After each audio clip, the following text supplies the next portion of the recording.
Well, good morning and welcome back to the channel. So there are two types of YouTube videos that I just don't really spend a lot of time watching. One is like opening a box type videos, and then the second are gear review videos. Now, they're both, before I go on, I just want to say they're both, the people who do those are really, really good at them. And they provide a wonderful service for folks that are into them. It's a me thing. It's just not something I'm all that interested in, right? Like, when I watch somebody open a box, I'm like, okay, come on, let's get to it already. You don't need to open your knife and blah, blah, blah, blah, blah. So, yeah, so it's just not, I just don't like them. And then as far as the gear review stuff, I've pretty much shot the same gear my whole life. Obviously, I upgrade when I do, and I know my gear well. But I'm just not interested in learning about other gear a whole lot. I learn about the gear so that I can teach it in the field. But I'm not going to go out and spend a lot of money on new gear. I also, on this channel, do my best to try to be as gear agnostic as possible. So I try to talk about things that have really nothing to do with gear, in terms of like saying, well, you need to have the Canon to do this or the Nikon to do this. In my mind, it's more about the experience of being out there, your experience using your equipment, and creating from there, than it is about the equipment itself. So. And again, the people that do these videos do a great job, and they serve a wonderful service. They provide a wonderful service for those folks that are interested in that type of stuff. It's just not what I'm into. That being said, again, this is not a box opening video or a gear review video, but I did get a little present yesterday. And let me give you a little bit of a backstory. I was out at the Out of Olympic conference a couple weeks ago.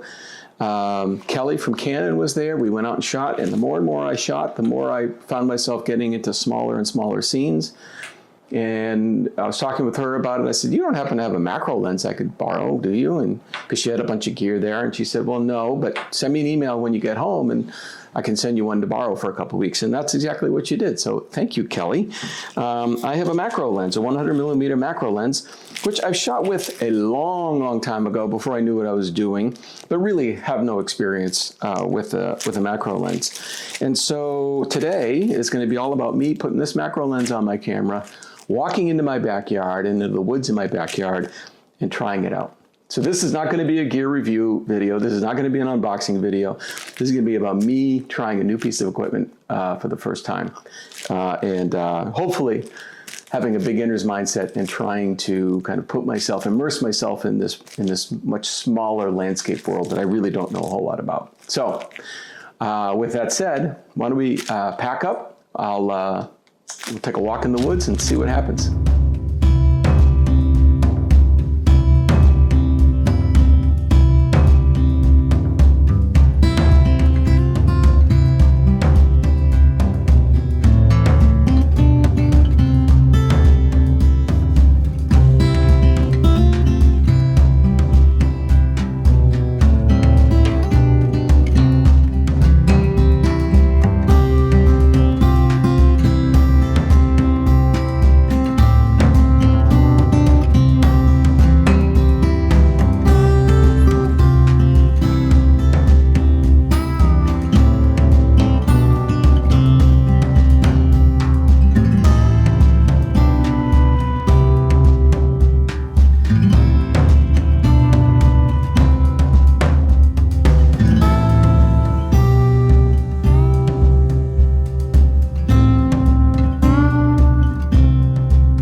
You know, I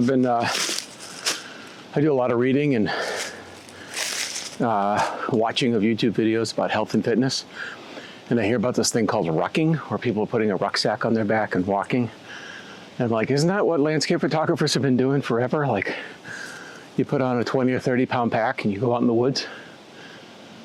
Yeah. Anyway, happy rucking.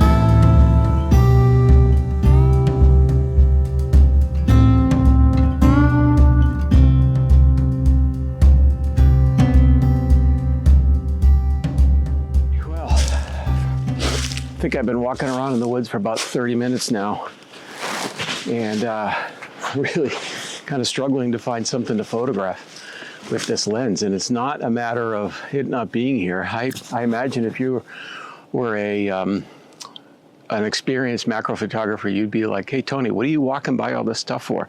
There's all sorts of compositions out here, and I'm sure that they are. I haven't figured out how to find them yet or how to see them yet. So I read something yesterday by Susan Cain that talked about the how'd she put it, the awkward first 30 minutes.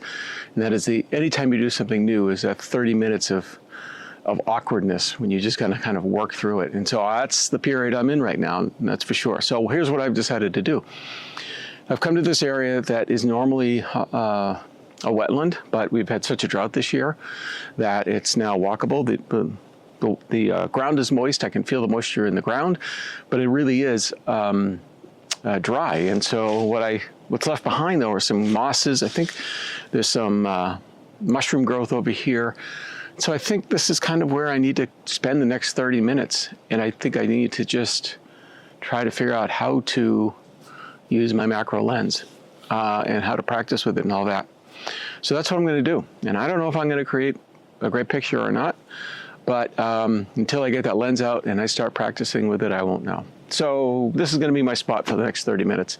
Let's see if I can't create something from it.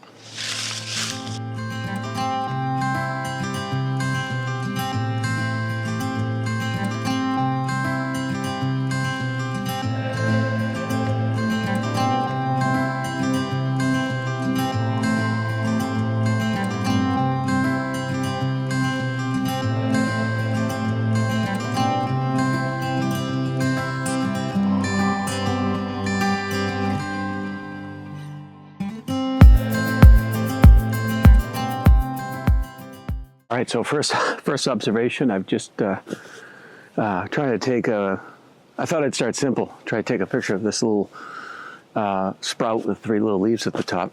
And I'm realizing immediately that there's just a slight breeze, and then that breeze means that my leaves are moving, which normally I wouldn't worry about, but here I am, I'm trying to be so exact with my focus, and this is no forgiveness with this, especially at shooting at 2.8. So yeah, I don't know. Maybe I can put up a shield or something like that to try to shoot it, or maybe I just wait for the wind to stop. But it's just even just the slightest little breeze is causing this to kind of be a problem. So, anyways, lesson number 1. I guess the macro is not great with the wind, but we'll figure it out. Right, so I've shifted now from shooting across the leaves to shooting down on top of the leaves. And I think it's a little bit easier for me anyway, just learning how to do this. But I think also, because what I think it does is it takes that focal plane and it narrows it a little bit more so that I don't have to get the width of the leaves, I just have to get the depth of the leaves. I have a lot of like leaf litter below, so that should all just bokeh out. And I think the one thing I do know about this is that I do want to take several shots so that I can focus stack them when I get back in Photoshop. I think that's the one, unless you want like something super creative, which I might want to do at some point and have just a small area of it in focus. But I think for now, what I'm trying to do is get this entire little group of leaves in focus. So I'm going to take several shots at different focal planes at 2.8 and see how that works. Now, when I'm shooting grand landscapes and I want to focus stack, I'll shoot it like f11 to give myself a lot of breathing room.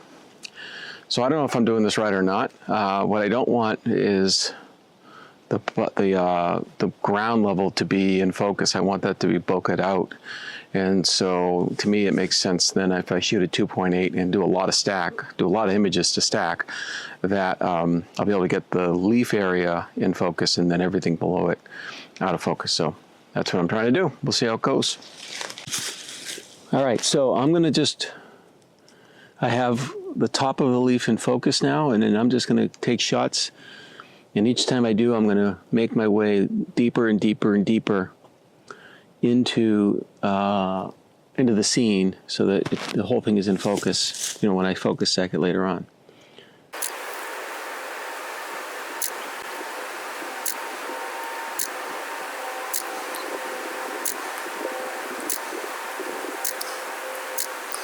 Now, I can see two things that I wish were different already. One, I wish I had a cable release. I think that's probably going to be an issue later on because I think I'm probably moving the camera too much.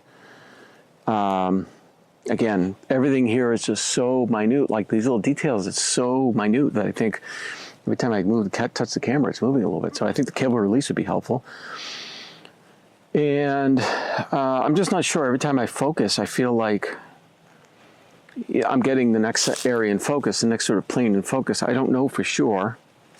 So I'll find out later on. But I'm also just worried that every time I focus, I'm moving the camera just slightly as well. So I'm going to have to align layers when I get to Photoshop later on. I hope that's good enough, and we'll see. But dealing with this sort of soft, mossy ground, every time I move, everything moves with it. So that might be part of it as well.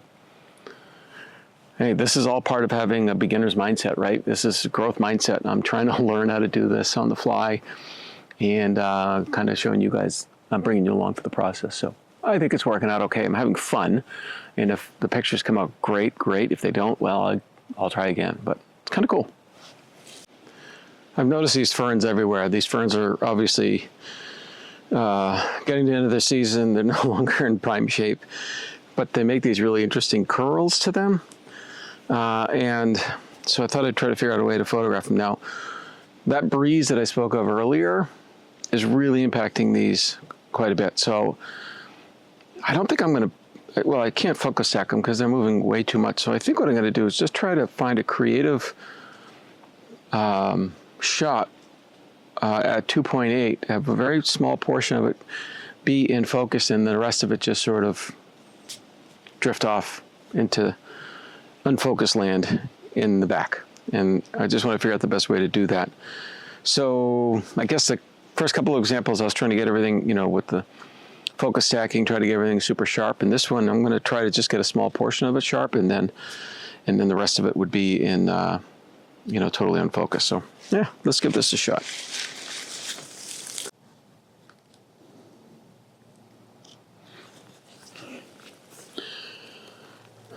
Well, I achieved getting a very small portion in focus. I don't know if I love the composition, but let me just work this fern a little bit longer and see if something comes of it. It really is much different than what I'm used to, right? You stand at a big landscape and you say, okay, let's F11, get everything in focus, do what you need to do. But here, everything is just so micro that you just got to be super precise. That's it. So I'm going to work the fern a little bit longer and see what happens.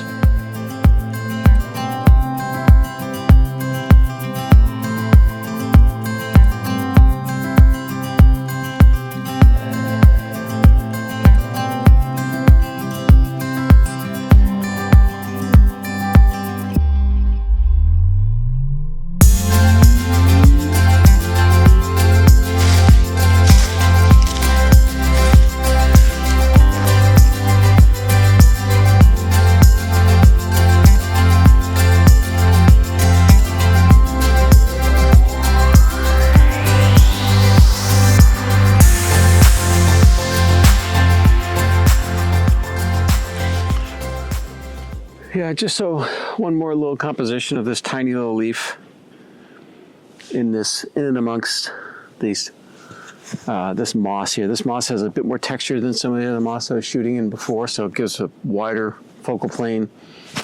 And I just thought, I did find a little red leaf that I thought I'd put in there and kind of make it a little bit interesting, those red, green complementary colors. And so, yeah, it's just a matter of now, again, focusing at different planes, getting that shot, and then just going deeper and deeper into the image. Now, one of the things I'm doing this time that I didn't do last time was I'm basically just going to stay right here next to it, trigger it with my finger,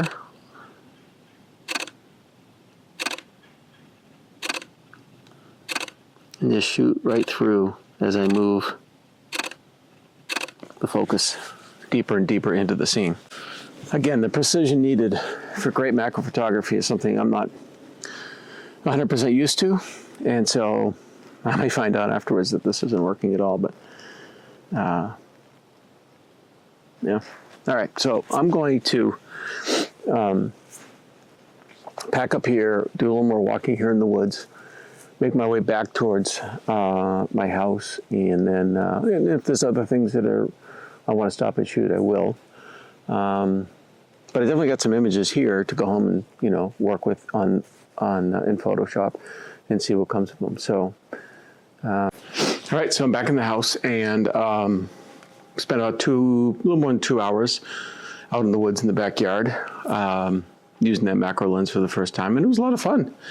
Anytime I try to do these types of things, I try to kind of sit back and think, okay, what did I learn? This being my first time using the macro lens, really, what did I learn? So the first thing I learned is I just know about this much about using a macro lens. So there's a lot more to learn. I haven't done any research, watched any YouTubes, read anything about macro, other than just sort of the small conversations I've had with people here or there and my understanding of it. So that was really very cold in terms of my, that was like a cold open for me, right? Take it out of the box, put it on the camera and go shoot. So I got a lot of learning to do. Secondly, what I realized really quickly was that you have to be super precise. Whether it's moving the camera, raising the tripod, adjusting your tripod head a little bit to the left, a little bit to the right. These micro adjustments, like millimeter adjustments, make a big difference when you're using a 100 millimeter macro lens that is A, so close to the subject, and B, is resulting in the subject completely filling the frame. A very small subject, by the way, and so these little minor movements that you make are going to make major changes to your composition. And so the precision needed when it comes to your composition is really unlike anything I've done before. That's also, I would say, I think we're going to find out when I do my processing when it comes to the focus stacking, the precision you need in order to make sure that you have all of the data that you need in order to get a complete total in focus image from front to back, even on these little micro planes, is, that level of precision is something I think I'm going to have to get better at. There really is no such thing as acceptably sharp when it comes to macro photography. You either are spot on or not. I would say the other thing I learned too was that there's a huge possibility for creativity with this lens. I was kind of focus stacking a whole bunch. I did do some of the work with those ferns where I was selectively focusing because they were kind of blowing in the wind and I wasn't going to be able to focus stack them anyway. So I think that's an area with this lens that I want to explore more of, in addition to obviously the real precise focus stacking that I did, but just going out there and thinking much differently with this lens and using selective focus to create some really creative images in the end. And that's going to be a whole world of practice for me. One other observation, it's not necessarily, I guess, something I learned, but just one other observation as I was walking back. And I noticed that I was looking at my woods much different than I ever had before. Like when I go out in the woods and go for walks, I'm usually looking ahead or I'm looking up, looking for birds or owls or potentially, small scene compositions. What I'm not looking for are the macro compositions. And so for the last 2.5 hours, I walked around these woods with my head looking to the ground, which is not something I normally do. So I had a totally different experience with the backyard than I had before. So that was kind of fun as well. So anyway, look, I told you this wasn't going to be a gear review. I'm not qualified to review the lens. I kind of had a little bit of fun with the opening of the box at the beginning, and that was all good. And this is also not meant to be a how to use your macro lens. This is meant to be a story about somebody learning something new and trying something new. And I think that's all part of being willing to continue to be a growth-minded individual, always operating with a beginner's mindset and the idea that I want to learn something new today. And so putting this lens on and walking around for 2 hours for me was just the start of that. So I'm really looking forward to it. I think I'll do some more, obviously, before I send the lens back. And I can definitely see myself, buying a macro lens here in the future, and just giving myself the opportunity to explore these areas that I'm shooting at a larger level, in more traditional, either wide landscapes or small scene landscapes, and giving myself the opportunity to kind of look at this area totally different with the macro lens. So it's been a good experience, and I look forward to doing some more of it. So thanks for sticking around. If you have other ideas on how to use the macro lens, I'd love for you to put them down below. Again, all new experience for me, so I'm an open book on this, willing to learn whatever you have to share, or if you have macro photographers that you think are worth my time taking a look at, if you could let me know down below, that would be great. And as always, likes, comments, and shares go a long way to helping me out here, and I really appreciate that. So, all right, thanks for sticking around. We will see you guys next week. Have a great week. Take care, everybody. Bye now.